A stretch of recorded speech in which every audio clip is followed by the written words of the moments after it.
میں اپنے کندھے پر خشک لکڑیوں کی گٹھی اٹھا کر جلدی جلدی بھاگتی جا رہی تھی۔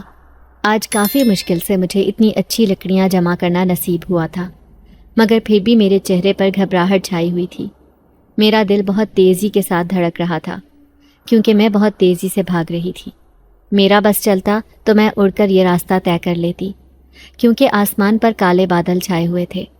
ایسے گہرے بادل جب بھی اس جنگل کے آس پاس جمع ہوتے تھے تو کچھ انہونی ہوتی تھی۔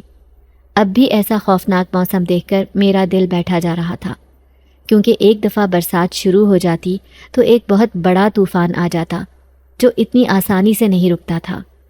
وہ طوفان اپنے ساتھ ایسی تباہی لاتا تھا کہ لوگ سہم جاتے تھے۔ اب بھی میں دل ہی دل میں دعا کر رہی تھی کہ بارش نہ ہو، کیونکہ میرے سر پر رکھی لکڑیاں گیلی ہو جائیں گی۔ اگر یہ گیلی ہو گئیں تو میرے پورے دن کی محنت ضائع جائے گی۔ ہم پورا ہفتہ 2 وقت کی روٹی کے لیے ترستے رہتے تھے، کیونکہ ہمارے گھر کا چولہا انہی لکڑیوں کو بیچ کر جلتا تھا۔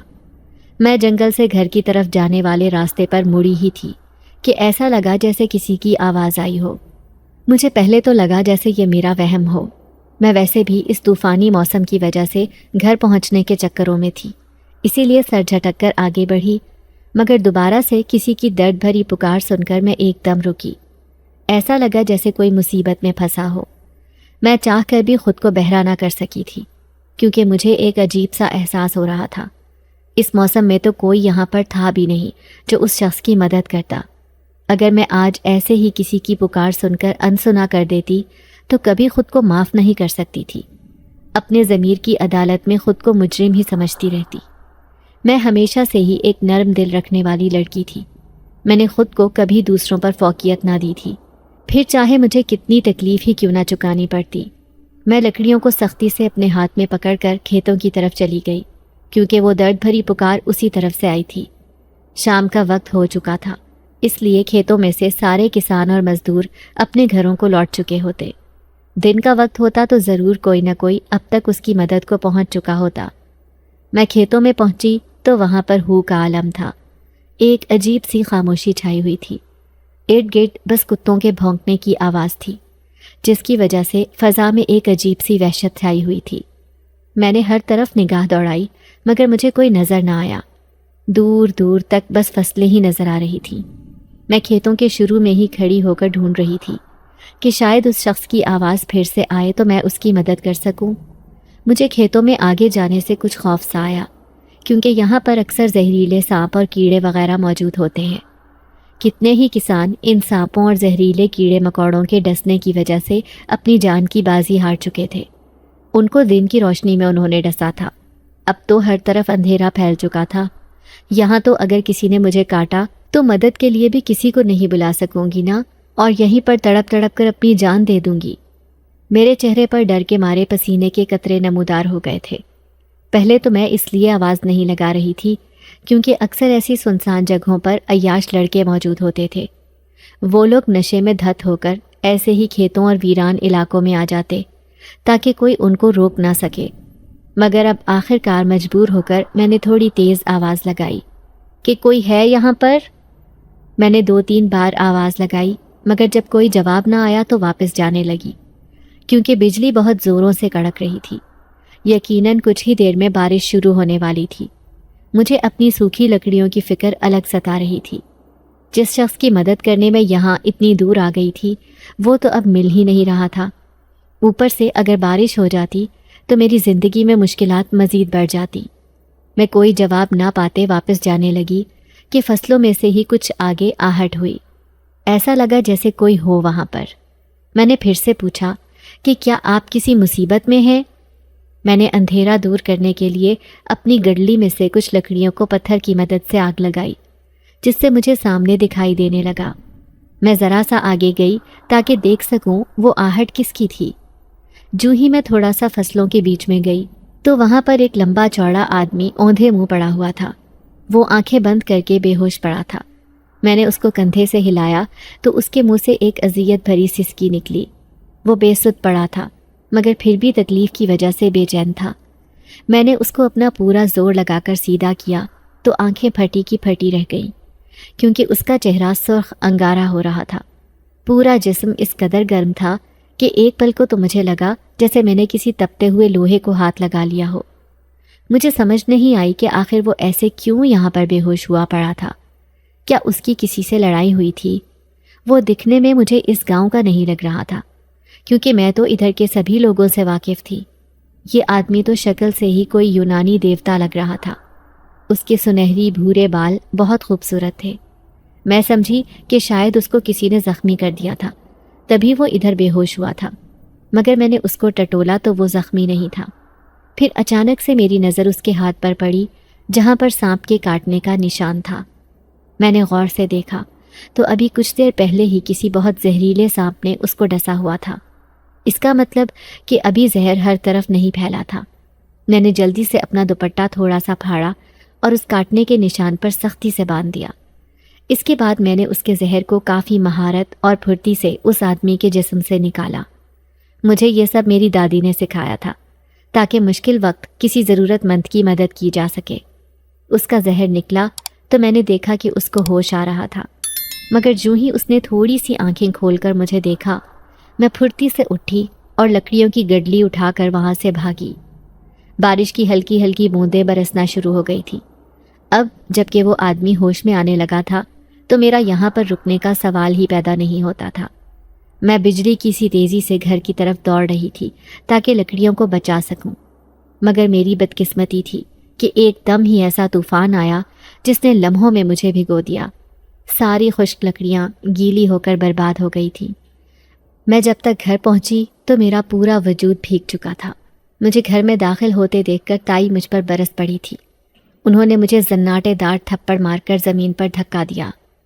آوارہ لڑکی، تو اتنی رات کو اس موسم میں کس کے ساتھ رنگ رلیاں مناتی پھر رہی تھی؟ بول، تجھے اچھے سے پتا تھا کہ موسم اتنا خراب ہو چکا تھا تو لکڑیاں جمع کر کے جلدی واپس کیوں نہیں آئی؟ میں نے تائی کو کہا کہ میں فوراً آ رہی تھی، مگر راستے میں کسی نے مدد مانگ لی تھی تو مجبوراً وہاں چلی گئی۔ میری بات پر انہوں نے ذرا یقین نہیں کیا، بس پاگلوں کی طرح مجھے مارنے لگی۔ میں زمین پر لیٹی ان کے آگے ہاتھ جوڑ رہی تھی کہ مجھے نہ ماریں، میری کوئی غلطی نہیں ہے، لیکن وہ میری کسی بات کو سننے پر راضی نہیں تھی۔ میرا سر ان کے دھکا دینے سے زوردار طریقے سے پاس پڑے گملے سے لگا جس سے خون بہنے لگا تھا۔ ان کا تو بس نہیں چل رہا تھا کہ مجھے جان سے مار ڈالتی۔ جب میں زیادہ خون بہنے سے بے ہوش ہو گئی تب کہیں جا کر انہوں نے میری جان چھوڑی۔ اگلے دن میری آنکھ کھلی تو میری آنکھیں پھٹی کی پھٹی رہ گئیں، کیونکہ میرا نام ثنا ہے۔ میں اپنے والدین کی اکلوتی اور لاڈلی بیٹی تھی۔ میرا تعلق ایک غریب گھرانے سے تھا۔ میرے ابا کھیتوں میں کام کرتے تھے۔ روزانہ ان کو جو دہاڑی ملتی اس سے دن میں 2 وقت کی روٹی کھا لیا کرتے تھے۔ غربت کی وجہ سے میں نے اسکول میں پڑھائی لکھائی نہیں کی تھی، اس لیے سارا وقت گھر پر ہی ہوتی تھی۔ اماں سلائی کر کے کچھ پیسے کماتی تھی، مگر ہم جس گاؤں میں رہتے تھے وہاں پر سب لوگ ہی ہماری طرح غریب تھے۔ کوئی اتنے کپڑے نہیں سلواتا تھا۔ مہنگائی اتنی زیادہ ہو گئی تھی کہ ابا کی دہاڑی میں ہمارا گزارا بہت مشکل تھا۔ میں کئی مرتبہ آس پاس کے علاقوں میں کام کرنے کا بھی کہہ چکی تھی، مگر یہاں پر غریبی کی وجہ سے ہر کوئی اپنے کام خود کرنے کا عادی تھا۔ اگر کوئی ملازم رکھ بھی لیتا تو اتنے کم پیسے دیتا کہ اس میں دال روٹی نہیں خرید سکتے تھے۔ میرے ابا کے ایک بڑے بھائی بھی تھے جو کہ ہمارے ساتھ ہی رہتے تھے۔ وہ بھی ابا کی طرح کھیتوں میں کام کرتے تھے، مگر کچھ عرصے پہلے ان کو کسی زہریلے سانپ نے کاٹا تھا، جس کی وجہ سے وہ موقع پر ہی دم توڑ گئے تھے۔ تائی تو جیسے تایا کی موت کے بعد نفسیاتی ہو گئی تھی۔ وہ ہر وقت مجھ پر غصہ کرتی تھی۔ ان کی اپنی کوئی اولاد نہیں تھی۔ اس بے اولادی کے تانوں کی وجہ سے وہ اپنی بھڑاس مجھ پر ہی اکیلے میں نکالا کرتی تھی۔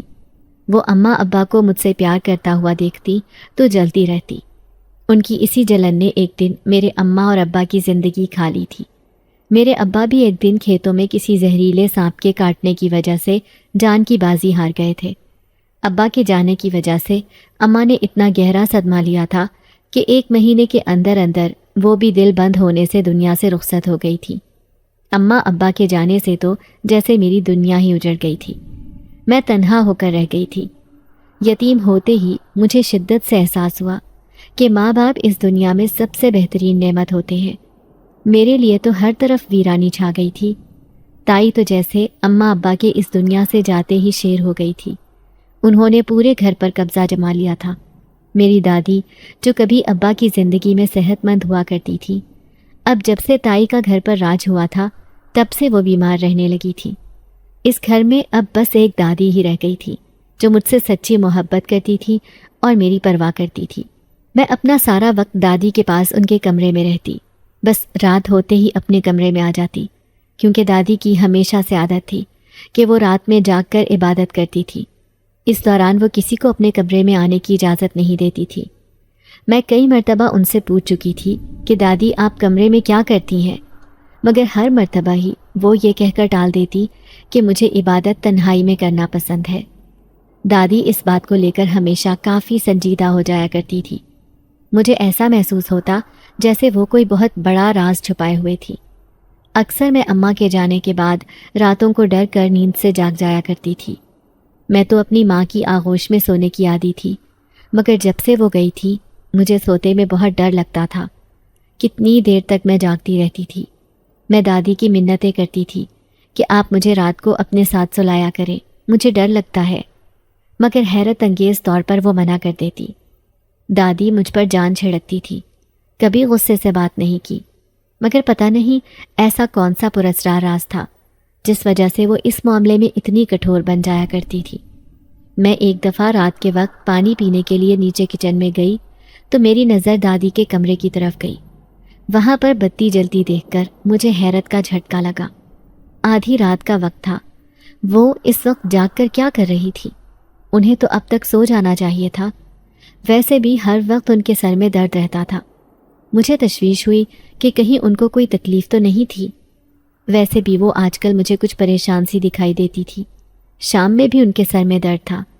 میں ان کے کمرے کی طرف گئی تاکہ ان کی طبیعت کے بارے میں پتہ لگا سکوں، مگر دروازے پر ہی ایک دم ٹھٹک کر رک گئی، کیونکہ اندر سے دادی کی آواز آ رہی تھی۔ وہ کسی سے کچھ بات کر رہی تھی۔ میں نے کان لگا کر سننے کی کوشش کی تو میرا چہرہ زرد پڑ گیا، کیونکہ دادی کسی دوسری زبان میں بات کر رہی تھی۔ وہ سختی سے کسی سے کچھ کہہ رہی تھی۔ ان کے ساتھ کمرے میں کوئی اور بھی تھا، وہ کوئی آدمی تھا۔ میں چاہ کر بھی ان کی بات نہیں سمجھ سکی۔ میرے لیے یہ بات کسی صدمے سے کم نہیں تھی کہ دادی کو یہ عجیب سی زبان بھی آتی تھی۔ ہمارے تو پورے گاؤں میں کوئی ایسے نہیں بولتا تھا۔ اب میرے اندر تجسس مزید بڑھ گیا تھا کہ دادی مجھ سے کیا چھپا رہی تھی۔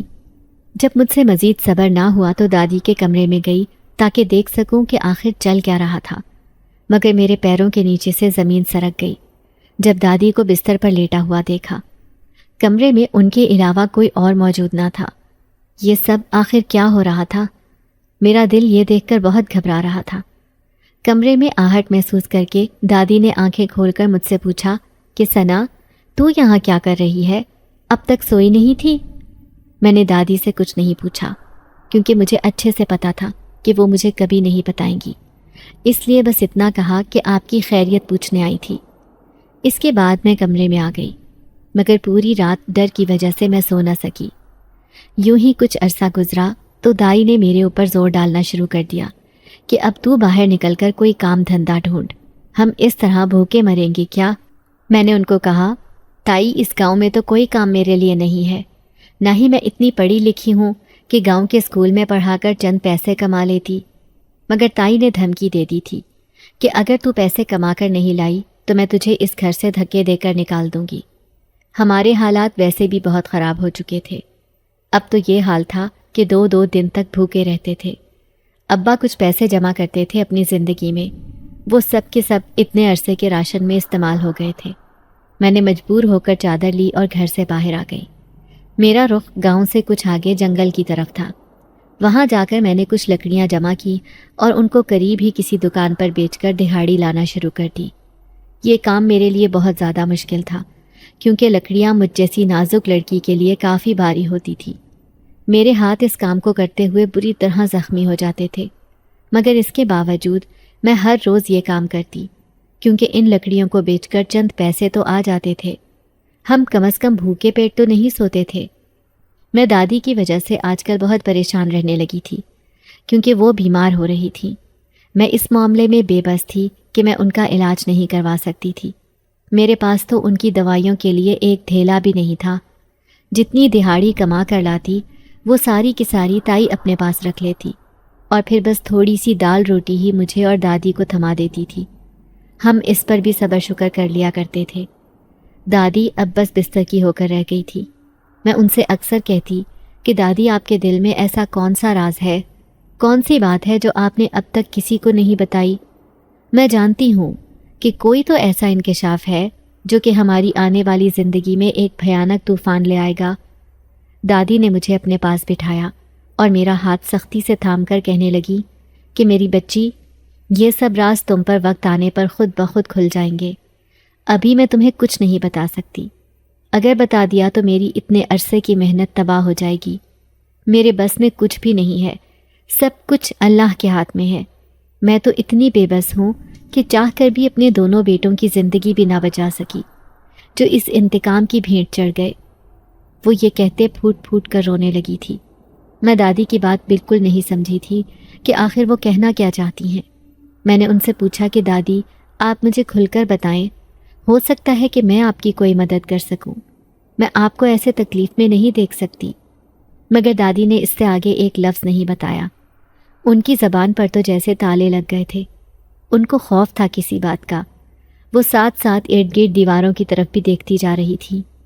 جب بھی میں ان کے کمرے میں جاتی تو وہ مجھے نصیحت کرتی کہ بیٹا رات کو سونے سے پہلے کھڑکیاں دروازے اچھے سے بند کر لیا کر، کوئی ایک کھڑکی بھی نہ کھلی ہو، سمجھی نا؟ دادی کی بات سن کر میں بے چین ہو جاتی تھی۔ آخر ان کی بات کا کیا مقصد تھا؟ وہ مجھے کسی آنے والی مصیبت سے بچانا چاہتی تھی؟ کیا کوئی ہمارا بہت بڑا دشمن تھا جو ہمیں نقصان پہنچا سکتا تھا، یا ہماری جان کو اس سے خطرہ تھا؟ دادی نے یہ کیوں بولا تھا کہ اگر وہ بے بس نہ ہوتی تو اپنے بیٹوں کی جان بچا لیتی؟ یہ آخر کون سا انتقام تھا جس کی بھیٹ ابا اور تایا چڑھے تھے؟ دادی نے تو ساری عمر اپنے کمرے میں رہ کر گزاری تھی، وہ تو کبھی باہر بھی نہیں گئی، پھر ان کی کسی سے بھلا کیا دشمنی ہوگی؟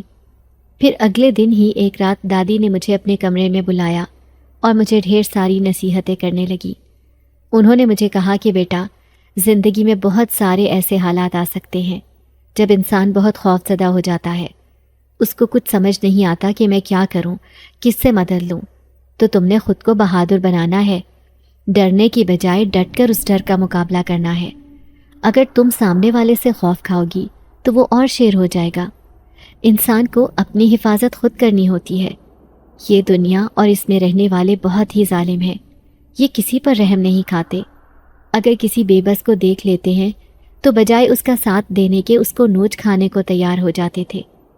میں نے دادی کی باتیں سن کر کہا کہ آپ تو جانتی ہیں کہ میں اتنی مضبوط نہیں ہوں، ذرا سی بات پر ڈر جاتی ہوں۔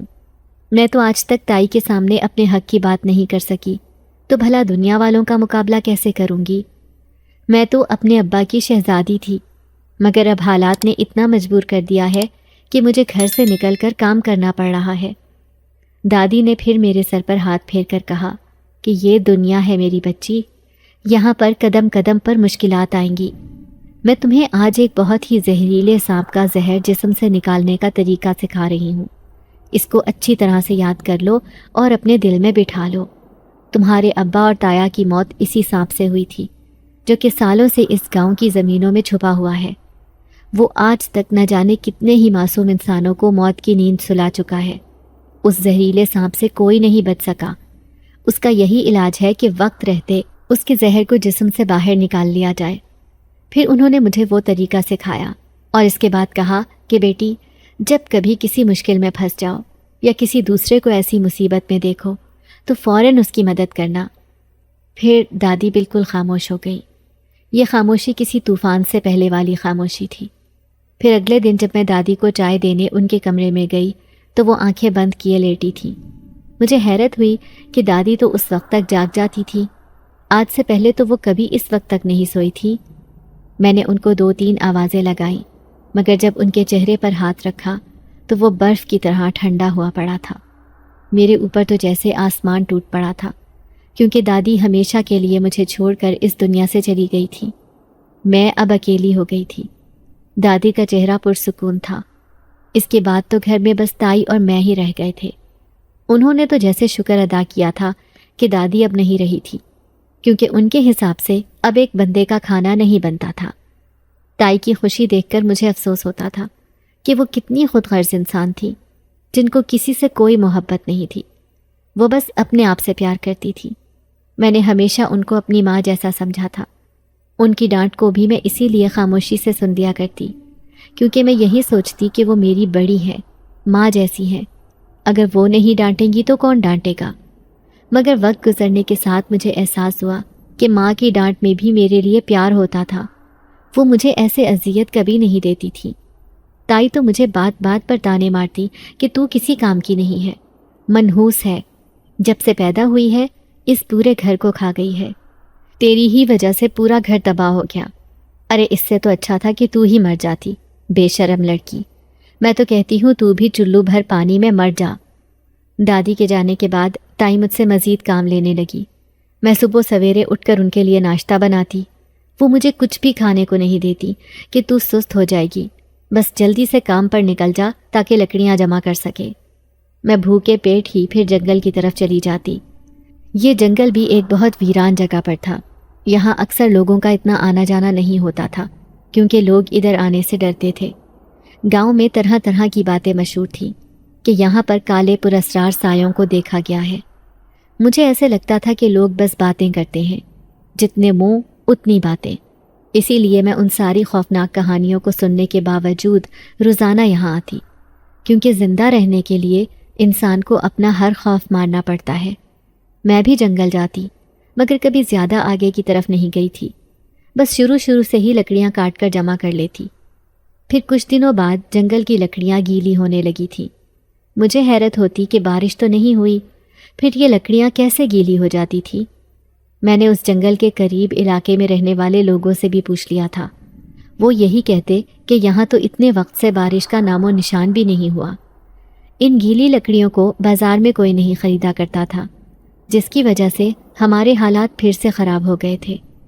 چند پیسوں کی جو بچت ہوتی تھی ان سے تائی بس اپنا پیٹ بھرنے کا انتظام کرتی اور مجھے کہتی کہ تو ڈھیٹ جان ہے، اتنی جلدی نہیں مرتی، مجھے تیرے سے زیادہ ضرورت ہے، اس لیے اپنا بندوبست تو خود کر لیا کر۔ مجھے تائی کی سفاکیت پر افسوس ہوتا تھا۔ پھر جب مسلسل 3 دن تک کچھ نہیں کھایا تو میں نے اللہ کا نام لے کر جنگل کے بیچوں بیچ جانا شروع کیا۔ میں نے سن رکھا تھا کہ وہاں کی لکڑی بہت اعلیٰ ہوتی تھی اور اچھے داموں میں بکتی تھی، مگر کوئی بھی خوف کی وجہ سے وہاں نہیں جاتا تھا۔ میں صبح سویرے ہی گھر سے نکل گئی تھی۔ وہاں پہنچ کر میں پورا دن لگا کر محنت کرتی اور اپنے ساتھ بہت ساری سوکھی لکڑیاں جمع کر لی تھی۔ یہ بات کافی پراسرار تھی کہ اس جگہ کی لکڑی سوکھی تھی، جبکہ شروع والے علاقے میں گیلی لکڑیاں تھیں۔ کیا یہاں پر کوئی ایسی پراسرار طاقت موجود تھی جس نے ان کو خراب ہونے سے بچایا ہوتا تھا؟ میں نے جب کافی ساری سوکھی لکڑیاں ایک گڈلی میں باندھ لیں تو جلدی سے وہاں سے نکلنے لگی، کیونکہ دن اب ڈھلنے لگا تھا۔ ان گھنے جنگلات میں تو ویسے بھی اندھیرا جلدی ہونے لگتا تھا۔ میرے ساتھ تو کوئی تھا بھی نہیں۔ یہاں پر شام ہوتے ہی جنگلی جانور شکار ڈھونڈنے نکل پڑتے تھے۔ بھلا میں نازک جان کیسے ان خوخار بھیڑیوں کا مقابلہ کر سکتی تھی؟ میرے پاس تو کوئی ہتھیار بھی نہیں تھا خود کو بچانے کے لیے۔ میں تیزی کے ساتھ قدم اٹھا رہی تھی کیونکہ مجھے اپنے آس پاس سے سانپوں کی آوازیں آنے لگی تھیں۔ ایسا لگ رہا تھا جیسے کوئی چیز میرے پیچھے ہی رینگتی ہوئی آ رہی تھی۔ میں بار بار مڑ کر دیکھتی مگر مجھے کوئی دکھائی نہیں دے رہا تھا۔ ایسا کیسے ممکن تھا؟ مجھے صاف کسی سانپ کی سرسراہٹ محسوس ہو رہی تھی، تو وہ دکھائی کیوں نہیں دے رہا تھا بھلا؟ کہیں یہ کوئی پراسرار مخلوق تو نہیں تھی؟ اللہ اللہ کر کے میں جنگل سے باہر نکلی تھی۔ میں مسلسل دل میں آیت الکرسی کا ورد کرتی جا رہی تھی تاکہ ہر طرح کے برے سائے سے محفوظ رہوں۔ پھر جب جنگل سے باہر نکلی تو باہر کا موسم دیکھ کر میرے اوسان بری طرح خطا ہوئے۔ میں نے پورا دن لگا کر اور اپنی جان جوخم میں ڈالنے کے بعد اتنی محنت سے سوکھی لکڑیاں جمع کی تھی، مگر ایسے طوفانی موسم کو دیکھ کر لگتا تھا کہ جیسے ابھی برس پڑیں گے۔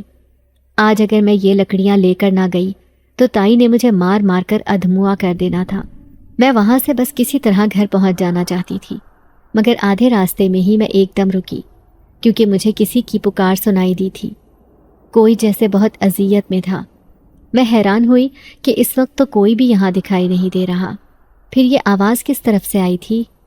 مگر جب دوبارہ سے وہی آواز دوسری طرف موجود کھیتوں سے سنی تو میرے قدم بے اختیار اسی طرف چلے گئے۔ کسی کو تکلیف میں دیکھ کر منہ موڑنا میں نے سیکھا ہی نہیں تھا۔ مجھے اچھے سے پتا تھا کہ اگر برسات شروع ہو گئی تو میری سارے دن کی خاری ضائع ہو جائے گی، اوپر سے بھوکا الگ رہنا پڑے گا، اور تائی کی مار سہنا تو جیسے میری زندگی کا حصہ بن چکا تھا۔ میں جب وہاں پہنچی تو کوئی دکھائی نہ دیا۔ میں سمجھ گئی تھی کہ ضرور ان فصلوں میں ہی کوئی شخص ہوگا۔ ایک پل کو تو مجھے لگا کہ کہیں یہ کسی کی کوئی سازش نہ ہو۔ اگر وہاں کوئی آوارہ بدماش چھپا ہوا اور اس نے اکیلی لڑکی کو دیکھ کر اس سنسان جگہ پر بلانے کے لیے ڈرامہ کیا ہوا تو میں کیسے خود کو بچاؤں گی؟ آج کل تو یہ واقعات بہت زیادہ ہو گئے تھے کہ ایک تنہا لڑکی کو دیکھتے عیاش لڑکے اس پر جھپٹ پڑتے تھے۔ وہ جان بوجھ کر ایسی ویران جگہوں پر لڑکیوں کو پھانسنے کی کوشش کرتے تاکہ کسی کو کانوں کان خبر بھی نہ ہو اور نہ ہی کوئی ان کی مدد کے لیے آ سکے۔ میرا دل سوکھے پتے کی مانند دھڑک رہا تھا، مگر نہ چاہتے ہوئے بھی میں کچھ لکڑیوں پر آگ لگا کر ان فصلوں کے پاس گئی۔ ایسا لگ رہا تھا جیسے کوئی اندیکھی طاقت تھی جو مجھے اس طرف کھینچ رہی تھی۔ میں نے جب فصلوں میں داخل ہو کر دیکھا تو حیرت کے مارے آنکھیں پھٹی کی پھٹی رہ گئی، کیونکہ وہاں پر کوئی بہت اونچے قد کا آدمی جس کا وجود کسی پہاڑ کے جیسا مضبوط لگ رہا تھا وہ بے سدھ پڑا تھا۔ اس کو بے ہوش دیکھ کر میں نے کئی آوازیں دیں تاکہ وہ جاگ جائے، مگر جب وہ نہ ہلا تو میں نے ہمت کرتے اس کو سیدھا کیا۔ وہ بھٹی کی طرح سلگ رہا تھا۔ اس کے چہرے کا رنگ سرخ انگارہ ہو چکا تھا۔ ایسا لگ رہا تھا جیسے وہ کسی بہت بڑی تکلیف میں ہو۔ میں نے اس کو چیک کیا تو اس کے جسم پر بظاہر تو کوئی زخم نہیں دکھائی دیا، مگر پھر بازو پر ایک مخصوص نشان دیکھ کر چہرہ لٹھے کی مانند سفید پڑ گیا، کیونکہ وہ اسی سانپ کے کاٹنے کا نشان تھا جس کے بارے میں دادی نے بتایا تھا۔ اسی سانپ نے ابا اور تایا کی جان لے لی تھی۔ وہ دونوں اس کے زہر سے تڑپ تڑپ کر مرے تھے۔ اب اس لمبے چوڑے آدمی کو اتنی اذیت میں دیکھ کر مجھے اندازہ ہوا کہ سانپ نے بس ابھی ابھی ہی اس کو ڈسا تھا۔ میں نے پھرتی دکھاتے ہوئے اپنی چادر کا ایک سرا پھاڑ کر اس کے بازو پر باندھا اور اس سے زہر نکالنے لگی۔ کچھ ہی دیر میں اس کے جسم سے میں نے سارا زہر نکال لیا تھا۔ میں اپنی آنکھوں کے سامنے اس کو مرتا ہوا نہیں دیکھ سکتی تھی۔ ابا اور تایا کو تو میں نہیں بچا سکی، مگر جب اس آدمی کو آنکھیں کھولتے دیکھا تو شکر کا سانس لیا کہ اب وہ ٹھیک تھا، اور باقی وہ اتنا مضبوط تو تھا کہ اٹھ کر ان کھیتوں سے خود باہر نکل جاتا۔ اس آدمی نے مجھے جب آنکھیں کھول کر دیکھا تو میں نے جلدی سے گھر جانے کے لیے قدم بڑھائے، مگر ابھی گھر سے تھوڑی دور ہی تھی کہ موسلا دھار بارش نے مجھے ایک جھٹکے میں بھگو ڈالا تھا۔ ساری لکڑیاں گیلی ہو گئی تھیں۔ میں گھر پہنچی تو تائی نے مجھے دیکھ کر ہنگامہ مچا دیا تھا۔ انہوں نے میرے اوپر ایسے گندے بہتان لگائے کہ میرا چہرہ اہانت کے احساس سے لال ہو گیا۔ میں نے آ کر 1000 دفعہ ایک ہی بات کی کہ میری کوئی غلطی نہیں، میں گھر ہی آ رہی تھی، مگر راستے میں کسی انجان شخص کی مدد کرنے میں دیر ہو گئی، اور اسی دیری کی وجہ سے طوفانی برسات شروع ہو گئی تھی۔ مگر تائی نے میری ایک نہ سنی۔ انہیں گیلی لکڑیوں سے میری وہ دھلائی کی کہ میرے جسم سے خون بہنے لگا تھا۔ میں زخمی حالت میں لہو لہان وہیں پر گر گئی تھی۔ خون اتنا بہہ گیا تھا کہ جسم میں بالکل جان نہ بچی تھی۔ میں اپنی قسمت پر آنسو بہاتی وہیں صحن میں لاوارثوں کی طرح پڑی تھی۔ مجھے سر میں چوٹ لگنے سے شدید درد ہو رہا تھا، اوپر سے چکر بھی آ رہے تھے۔ کچھ ہی دیر میں آنکھوں کے سامنے اندھیرا چھانے لگا تھا۔ بے ہوش ہونے سے پہلے میں نے اپنی آنکھوں کے سامنے کوئی دھندلا سا سایہ دیکھا تھا۔ وہ سایہ میری طرف ہی بڑھ رہا تھا، مگر پھر چاہنے کے باوجود میں اپنی آنکھیں کھلی نہ رکھ سکی اور ہوش و حواس کھوتی چلی گئی۔ اگلی صبح میری آنکھ کھلی تو خود میرے پیروں کے نیچے سے زمین سرک گئی، کیونکہ میں دادی کے کمرے میں لیٹی ہوئی تھی۔ میں ایک جھٹکے سے اٹھ بیٹھی تھی۔ مجھے سمجھ نہیں آ رہا تھا کہ آخر کون مجھے یہاں پر لے کر آیا تھا۔ تائی تو مر کر بھی مجھے کبھی نہ اٹھاتی۔ ان کے حساب سے تو میں کل کی مرتی آج مر جاتی، ان کو گھنٹہ پرواہ نہیں تھی۔ وہ بھلا مجھے کیوں اٹھا کر لاتی؟ یہ سب کوئی پہلی مرتبہ تھوڑی ہوا تھا۔ وہ تو ہر کچھ دنوں بعد ایسے ہی میری دھلائی کرتی تھی۔ ان کا بس صرف مجھ غریب یتیم لڑکی پر ہی چلتا تھا۔ جب دل چاہتا مجھے بھون کر رکھ دیتی تھی، مگر میری سمجھ میں نہیں آ رہا تھا کہ آخر ایسا کون تھا جس نے مجھے اٹھایا تھا۔ اس گھر میں تو کوئی ہم دونوں کے علاوہ تھا ہی نہیں۔ ایک دم سے میرے ذہن میں دھماکہ ہوا۔ کل رات کو بے ہوش ہونے سے پہلے میں نے کسی کا عکس دیکھا تھا. کوئی سایہ میری طرف آیا تھا. اس کا مطلب ضرور اسی نے مجھے اٹھایا ہوگا. میں نے اپنے ہاتھ پیر دیکھے تو وہاں پر اب کوئی زخم موجود نہیں تھا. وہ سب کے سب غائب تھے. میرے ماتھے پر خوف سے پسینہ آ گیا تھا. یہ زخم خود بخود کیسے ٹھیک ہو گئے تھے؟ میرے پاس تو کوئی مرہم تھا ہی نہیں. میں اٹھی اور باہر نکلی. تائی باہر چارپائی پر ہی بیٹھی ہوئی تھی. مجھے ایک دم فٹ دیکھ کر وہ بھی کچھ حیران ہوئی، مگر پھر جلدی سے جھڑکتے ہوئے بولی کہ مہارانی، اگر تیرا آرام ختم ہو گیا ہو تو چل جا کام پر. میں اس بات میں سر ہلاتی گھر سے باہر چلی گئی. دن ڈھلنے کے قریب میں گھر پہنچی تو تائی گھر میں کسی لڑکے کو اوپر کے پورشن میں بھیج رہی تھی. میں حیران ہوئی کہ یہ کون آیا تھا ہمارے گھر. میں نے ان سے پوچھا کہ تائی، یہ لڑکا کون ہے اور اوپر کیوں گیا ہے؟ وہ کہنے لگی کہ میں نے اوپر والے پورشن کو کرائے پر رکھ دیا ہے. اب کم از کم مجھے 2 وقت کی روٹی کے لیے تیرے آگے ہاتھ نہیں پھیلانا پڑے گا. تیرا تو کوئی بھروسہ نہیں ہے. ایک دن دہاڑی لاتی ہے تو ہفتہ ہفتہ ایک ڈھیلا نہیں دیتی. نہ جانے کون سی آوارہ گردی میں مصروف ہے. اب میں بھوکی تو نہیں مر سکتی، اس لیے اپنا انتظام خود کر لیا ہے. لیکن تو یہ نہ سمجھنا کہ میں نے کرایہ دار رکھ لیا ہے تو تجھے کام سے چھٹی مل جائے گی. تو روزانہ جنگل میں لکڑیاں جمع کرنے جائے گی، کیونکہ تجھے تو میں اس کرائے کے پیسوں سے ایک ڈھیلا نہیں دوں گی، سمجھی؟ مجھے تائی کی بات سن کر دل ہی دکھ ہوا. وہ جس گھر کے اوپر والے پورشن کو کرائے پر دے رہی تھی تو اس میں میرے ابا کا بھی حق تھا، جس حساب سے مجھے بھی کرایہ ملنا چاہیے تھا. مگر میں نے اف بھی نہ کی اور خاموشی سے کمرے میں چلی گئی اور دروازہ اچھے سے بند کر دیا. تائی کو اتنا بھی اندازہ نہ ہوا کہ کرایہ دار کوئی خاتون یا کسی فیملی کو رکھتی. انہوں نے ایک جوان جہان لڑکے کو اکیلے رہنے کی اجازت دے دی تھی. میں بھی تو اسی گھر میں رہتی تھی، اور اگر اس لڑکے کی میرے اوپر بری نظر آ جاتی تو میں کیا کرتی؟ آج کل تو لڑکی ذات کو اپنا زیادہ دھیان رکھنا پڑتا ہے، کیونکہ زمانہ دن بدن خراب ہوتا جا رہا ہے. آس پاس کے سب لوگ اپنے گھروں کی بچیوں کی جان سے بڑھ کر حفاظت کرتے تھے، کیونکہ بیٹیاں تو گھروں کی عزت ہوتی ہیں. ان کو گھر کی 4 دیواری میں محفوظ ماحول دیا جاتا ہے.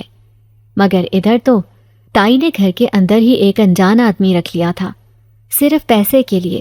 وہ اس قدر اندھی ہو چکی تھی کہ اتنا نہ سوچا میں بھی تو اس گھر کی عزت ہوں. میں کمرے میں آ کر بے چین سی تھی. پوری رات مجھے ڈر کے مارے نیند ہی نہیں آئی. اگلی صبح میں سویرے اٹھی اور تائی کے لیے ناشتہ بنانے کچن گئی. وہ اس وقت اپنے کمرے میں سو رہی تھی. میں ناشتہ بنا کر پلٹی ہی تھی کہ ایک دم سے اپنے پیچھے ایک انجان لڑکے کو کھڑا دیکھ کر کانپ اٹھی. میں نے ایک دم سے اس سے پوچھا کہ کون ہیں آپ اور یہاں کیا کر رہے ہیں؟ وہ کہنے لگا کہ وہ یہاں کرائے پر رہتا ہے اور اپنا ناشتہ بنانے آیا ہے. میری حیرت کی انتہا نہیں تھی کہ اب کیا یہ لڑکا یہاں نیچے ہی کچن میں آیا کرے گا. میں نے پھرتی سے اپنے سر پر چادر لی اور چہرہ چھپا لیا، کیونکہ وہ لڑکا مجھے عجیب سی نظروں سے گھورے جا رہا تھا، جس سے مجھے خطرے کی گھنٹی اپنے ارد گرد بجتی سنائی دی. ہر لڑکی کو اللہ نے یہ حس دی ہوتی ہے کہ وہ اپنے اوپر اٹھتی ہر طرح کی نظر کو پہچان لیتی ہے. اگر کوئی انسان بری اور گندی نظروں سے اس کو دیکھتا ہے تو وہ فوراً بھانپ لیتی ہے. مجھے اس لڑکے کا دیکھنے کا انداز کچھ پراسرار لگا تھا. اس کی آنکھوں کا رنگ بالکل سرخ تھا. پتہ نہیں کیوں، لیکن ایک خوف سا دل میں آ رہا تھا. ہو نہ ہو دال میں کچھ کالا ضرور تھا. وہ لڑکا مجھ سے بات تو سیدھے طریقے سے کر رہا تھا، مگر اس کی نظریں میرے وجود کے آر پار ہو رہی تھی. مجھے اس کے دیکھنے سے کراہیت آئی، اسی لیے فوراً وہاں سے ناشتہ لے کر تائی کے کمرے میں گئی. مجھے اس آدمی کی نظروں کی تپش اپنے وجود پر پڑتی محسوس ہو رہی تھی. اس کے بعد میں گھر میں ایک لمحہ نہیں رکی، فوراً کام پر چلی گئی. سارا دن میں نے جنگل میں گزارا اور لکڑیاں جمع کی. مجھے آج جنگل میں ایسا لگ رہا تھا جیسے کوئی تھا جو سائے کی طرح میرے ساتھ تھا. میں نے کئی مرتبہ مڑ کر دیکھا مگر کوئی دکھائی نہیں دیتا. لیکن حیرت انگیز بات یہ تھی کہ اس سائے سے مجھے کوئی خوف محسوس نہیں ہو رہا تھا. میں لکڑیوں کو بیچ کر گھر پہنچی تو ساتھ اپنے لیے کھانے کا بھی کچھ لے آئی تھی، کیونکہ تائی نے تو اپنا انتظام کر لیا. میں خاموشی سے اپنے کمرے میں آ گئی تاکہ جلدی سے کھانا کھاؤں. پھر اس کے بعد تائی کے لیے رات کا کھانا بنانے کچن گئی تو کچھ ہی دیر میں وہ لڑکا پھر سے وہاں آ گیا تھا. وہ کسی نہ کسی بہانے سے وہیں پر کھڑا ہوا تھا. میں دل میں ڈر بھی رہی تھی مگر پھر بھی اس کو ظاہر نہیں ہونے دیا۔ خاموشی سے جب کھانا بنا کر جانے لگی تو اس لڑکے نے میرا ہاتھ پکڑ لیا تھا۔ میں نے اس کو گھبراتے ہوئے کہا کہ چھوڑو میرا ہاتھ، یہ کیا بدتمیزی ہے۔ وہ جلد ہی اپنی اصلیت دکھانے لگا تھا۔ مجھے کہنے لگا کہ بدتمیزی تو اب تک میں نے کی ہی نہیں ہے حسینہ۔ اس کے ایک ہاتھ میں دودھ کا گلاس تھا۔ اس کو صبح بھی میں نے دودھ پیتے ہی دیکھا تھا اور اس وقت بھی وہ کٹورا بھر کر دودھ پی چکا تھا۔ میں نے اس سے ہاتھ چھڑوا کر اسے دھکا دیا کہ دور رہو مجھ سے، آئندہ کے بعد میرا ہاتھ پکڑنے کی جرت کی تو مجھ سے برا کوئی نہیں ہوگا۔ میری آواز سن کر تائی کچن میں آئی تو ایک دم سے اس مکار لڑکے نے معصوم بن کر سارا الزام مجھ پر لگا دیا کہ میں اس کو کچن میں کھانا نہیں گرم کرنے دیتی اور اس کے ساتھ بدتمیزی کر رہی تھی۔ اس لڑکے کی جھوٹ موٹ کی شکایت سن کر تائی نے مجھے رکھ کر ایک چماٹ مارا۔ کل موہی، تیری اتنی جرت کہ تو میرے گھر میں کھڑی ہو کر میرے ہی کرایہ دار کو برا بھلا کہہ رہی ہے۔ چل جا، دفع ہو جا۔ اگر دوبارہ ایسا کچھ ہوا تو دھکے دے کر تجھے گھر سے باہر نکال دوں گی، سمجھی؟ میں روتی ہوئی اپنے کمرے میں آ گئی تھی۔ اب تو مجھے اپنے ہی گھر میں رہنا عذاب لگ رہا تھا۔ کمرے میں رات کو لیٹی تھی کہ ایسا لگا جیسے کسی نے دروازے پر دستک دی ہو۔ میں نے پہلے تو نہیں کھولا کیونکہ تائی تو کبھی ایسے نہیں کرتی تھی، وہ تو ہمیشہ چلا چلا کر مجھے بلاتی تھی۔ میں گھبرا کر اٹھ بیٹھی کہ کہیں یہ وہی لڑکا تو نہیں تھا۔ میں نے ہلکی سی آواز میں پوچھا تو کوئی آواز نہیں آئی۔ اس کے بعد خاموشی چھا گئی، مگر اب مجھے تجسس ہونے لگا تھا کہ آخر کون تھا باہر، کہیں کوئی چور تو نہیں گھس آیا تھا۔ آخر کار میں اللہ کا نام لیتی کمرے سے باہر نکلی، مگر ایک دم سے سامنے اسی لڑکے کو کھڑا دیکھ کر میرے منہ سے چیخ نکلی۔ اس لڑکے نے بجلی کی سی تیزی سے میرے منہ پر ہاتھ رکھ دیا تھا۔ میری آنکھیں ڈر کے مارے باہر کو ابل پڑی تھی۔ وہ مجھے گھسیٹ کر کمرے میں لے جانے لگا تھا۔ میں اپنے ہاتھ پاؤں مار کر اپنا آپ اس سے چھڑوانے کی کوشش کرنے لگی، مگر اس آدمی میں اتنا زور تھا کہ میں ہل بھی نہیں پا رہی تھی۔ وہ ایک وحشی درندہ تھا جو کہ مجھے کمرے میں لا کر بستر پر دھکا دے چکا تھا۔ میں نے چلا کر اس کو دور رہنے کا کہا کہ کون ہو تم اور مجھ سے کیا چاہتے ہو؟ میں نے تمہارا کیا بگاڑا ہے جو میرا جینا حرام کر رہے ہو؟ میری بات سن کر وہ مکروہ کہے لگانے لگا۔ مجھے اس کی ہنسی سے وحشت ہونے لگی۔ وہ کہنے لگا کہ میں آج تجھے بھی اسی طرح ماروں گا جس طرح تیرے باپ اور تائے کو مارا تھا۔ تو بھی اسی طرح تڑپ تڑپ کر مرے گی، تب جا کر میرا انتقام پورا ہوگا۔ میں نے صدمے سے نکل کر اس سے پوچھا کہ کیسے انتقام کی بات کر رہے ہو؟ ہم لوگوں نے بھلا تمہارا کیا بگاڑا ہے؟ مجھے اپنے سامنے کھڑا آدمی کوئی انسان نہیں لگ رہا تھا، کیونکہ اس نے خود کہا تھا کہ اسی نے میرے ابا اور تایا کو مارا تھا، جس کا مطلب تھا کہ وہ ایک اچھا دھاری ناگ تھا۔ دادی یقیناً اسی ناگ کے بارے میں مجھے بتانا چاہتی تھی، اسی وجہ سے انہوں نے مرنے سے پہلے مجھے زہر نکالنے کا طریقہ بتایا تھا۔ اس ناگ کا چہرہ آہستہ آہستہ کالا ہوتا جا رہا تھا۔ وہ میری طرف اپنے سیاہ ہاتھ لے کر بڑھا تو میں نے پاس پڑا گلدان اس کی طرف اچھالا اور باہر بھاگنے لگی۔ میں اندھا دھند بھاگتے ہوئے گھر کی دہلیز پار کر گئی تھی۔ آج کسی بھی صورت خود کو اس ناگ سے بچانا تھا، ورنہ یہ مجھے بھی ڈس کر مار دیتا۔ میں اس کو کبھی کامیاب نہیں ہونے دے سکتی تھی۔ بھاگتے ہوئے میں انہی کھیتوں کی طرف چلی گئی تھی تاکہ اس سے بچ سکوں، لیکن میری بدقسمتی تھی کہ وہ میرے پیچھے ہی آ رہا تھا، اور کھیتوں میں تو اس کے اور بھی بہت سارے چیلے پھر رہے تھے۔ میرا پیر کسی چیز میں بری طرح اٹکا جس وجہ سے میں منہ کے بل زمین پر گری۔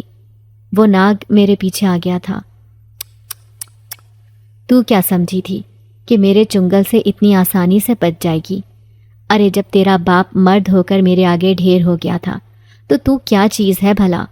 بہت ہاتھ پیر چل رہے ہیں تیرے، ابھی تجھے بتاتا ہوں کہ میں کیا چیز ہوں۔ تیری دادی نے ہم ناگوں کو بہت ہلکے میں لے لیا تھا۔ اس کے بعد ابھی وہ مجھے ہاتھ لگاتا کہ ایک دم سے فضا میں اس کی بھیانک چیخیں گونجنے لگی۔ میں نے پھٹی آنکھوں سے اس ناگ کو دیکھا جو کہ اب خون میں لت پت زمین پر پڑا تھا۔ اس کی دل دہلاتی چیخیں اب بھی جاری تھیں، مگر کچھ ہی دیر بعد ہر طرف خاموشی چھا گئی۔ میں سامنے کا منظر دیکھ کر زرد پڑ گئی تھی، کیونکہ سامنے وہی آدمی کھڑا تھا جس کی جان اس دن میں نے کھیتوں میں بچائی تھی۔ اسی کا زہر تو میں نے نکالا تھا۔ وہ ناگ اب مر چکا تھا۔ مجھے ڈرتے دیکھ کر اس نے پوچھا کہ آپ ٹھیک ہیں؟ میں نے ہاں میں سر ہلایا اور اس آدمی کا شکریہ ادا کیا۔ وہ کہنے لگا کہ شکریہ تو مجھے آپ کا ادا کرنا چاہیے۔ اس دن اگر آپ میری جان نہ بچاتی تو میں کب کا ان کھیتوں میں مر کھپ گیا ہوتا۔ میں نے اس سے پوچھا کہ آپ نے کیسے اس اچھادھاری ناگ کو مار لیا؟ تو وہ کہنے لگا کہ میں کوئی عام انسان نہیں ہوں بلکہ ایک جن زادہ ہوں۔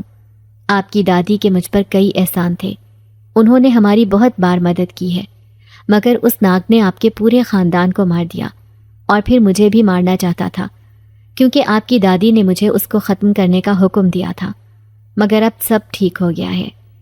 میں وہاں سے جانے لگی تھی کہ اس نے مجھے روک لیا اور کہنے لگا کہ میں جانتا ہوں آپ اپنے گھر میں خوش نہیں ہیں اور آپ کا وہاں کوئی نہیں، اگر آپ چاہیں تو مجھ سے شادی کر سکتی ہیں، میں آپ کو ہمیشہ خوش رکھوں گا۔ میں اس جن ذات کی بات سن کر راضی ہو گئی تھی۔ وہ ایک بہت ہی اچھا جن تھا جس کے ساتھ میں خوشی خوشی رہنے لگی تھی۔